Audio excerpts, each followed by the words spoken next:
Hi guys, it's James from CMC Motorcycles, and in today's video I'm going to show you how to fit the new HJC Bluetooth system. This is designed for the HJC Smart System helmets. There's a range of helmets available from HJC. I've set the HJC Smart System, including the RPHA 11, the RPHA 70, the RPHA 90S, the i90 and the F70. There's two different kits you can buy. You can buy the HJC 10B and the 20B. I'm going to show you what you get inside the kit and the main difference between the 20B and the 10B before we fit it to this helmet. Right then guys, the main difference between the HJC 10B, which is in this kit, and the HJC 20B, apart from the $149.99 price difference, is the 20B will enable you to go bike to bike up to 1 mile. The 10B, which is priced at $149.99 to opposed to the $299.99 of the 20B, is designed so if you're carrying a passenger, you can speak to your passenger if they've got a Bluetooth headset. The HJC kits are made by SENA, which is a market leader of Bluetooth helmet systems. They're using a great feature where the battery pack sits on the back of the helmet, which I'll show when we're fitting it to the RPHA 90. As I said before, these are designed to fit to the new RPHA 11s, the new RPHA 70, the RPHA 90S, the i90 and the HJC F70. So which one should you go for? Well, it depends on what you want to do with your riding. Both of them you can connect to your mobile phone. Both of them, again, you can connect to a sat nav, or you can speak to your passenger. This day and age, a lot more people are wanting communication systems onto their motorcycle, and they wanting to be able to listen to music when they're riding. So let's get started and let's show you how these fit to the helmet.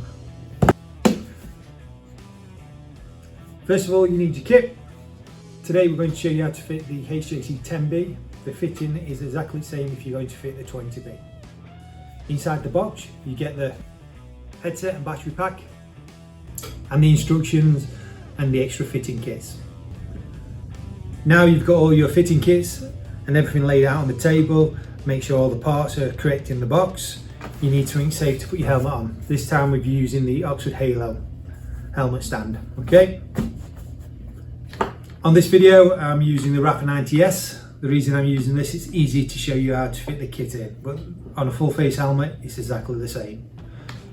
First of all, what you need is to remove these two screws here. Inside the box you do get an Allen key, but I'm using my own Allen key because it's faster to remove the keys with this type of Allen key. So the part I'm removing at the moment is where the battery pack will sit. You will be replacing these Allen key bolts with longer ones which are supplied in the kit. It is worth saving these bolts just in case you do ever decide to take the kit out and just use it as a standard helmet. Remove the blanking plate. Now we've got the system out where you put the battery pack, we need to remove the lining first. So we've got the kit out, we need to remove the lining now and the crown. To do this, you need the halo stand. You need to remove the lining on the back. You pull it from the back of the helmet. I would leave the crown in at the front of the helmet. It makes it much easier to get the lining back in, because where we're working towards the back of the helmet.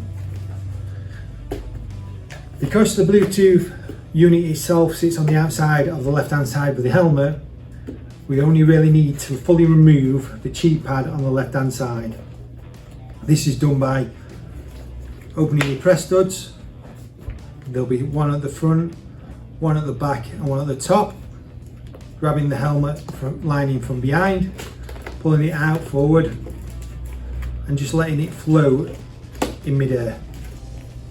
Once you've done that, if you just pull it out so you've got the liner fully out, place it somewhere safe, go to the other side of the helmet and just pull the cheek pads out. There's no reason for you needing to pull the cheek pad out fully because where we're working is towards the front of the helmet. Now you get your kit. The battery pack itself fits in where the blanking plate would have fitted, using the longer screws what is provided in the kit.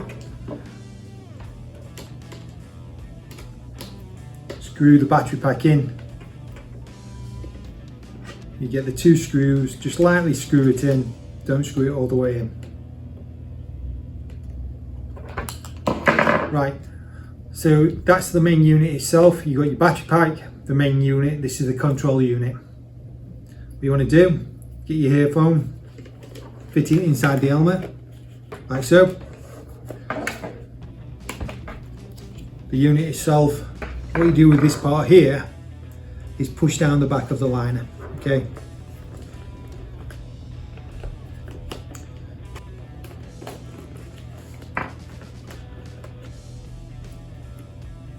So the kit itself, Bluetooth module sat on the outside of the helmet. It's nice and slim and low profile, okay? So before we put all the lining in and all the wires in, we need to make sure we put the right hand earphone in. But before you do that, you need to choose whether you want to use the boom mic or the standard mic. In this helmet, we would need to use the boom mic.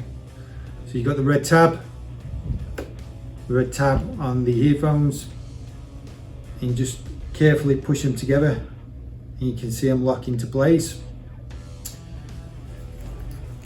What you want to do is get the earphone, fit it in, remove the earphone blanking plate.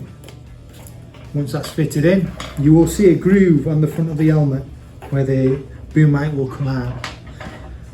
Carefully place the boom mic inside, making sure you have got the microphone pointing inwards towards the helmet. These are backwards and a front to the helmet.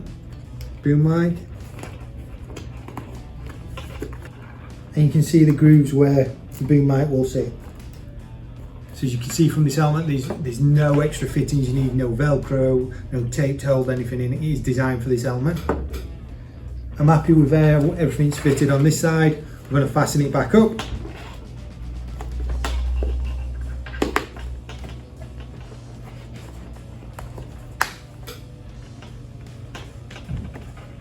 Okay, so that's fitted. Happy with how that is. Just need to tidy some of the wires up. So we're going to push the wires behind the lining. And the lining will hold it in place. Because you're removing the earphone protectors, you can see how thick they are. The helmet will not feel any different with this kit in. They are designed to fit in this kit exactly how it would feel with these in. So don't worry about it pushing on yours because you won't feel. Okay, so that's fitting nicely there. We need to start putting the lining back in now, okay?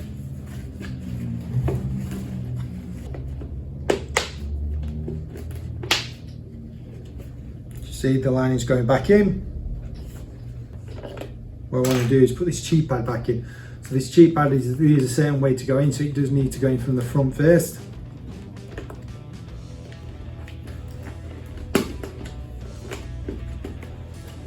Right, so that's in place. As you can see this wire sticking out here. It has got an arrow which we need to push the wires behind the back of the lining. What we do with this part now, just push it down. Right, so the lining's back in. What we need to do now is fasten the battery. As you can see, the kit's fitted nicely on the helmet. All the wires are hidden. The boom mic's sticking outside the helmet. It's not making the helmet look like it shouldn't have the kit fitted to the helmet because it's been designed with SENA. So it just fit nice and neat. The battery pack's on the back of the helmet. So you've got an intercom kit. Right then guys, thanks for watching. Please subscribe to our videos. We'll have more tutorial videos and review videos coming up weekly. If you like the videos, please share them and press the notification button. Thanks guys for watching. See you next time. James from CMC Motorcycles.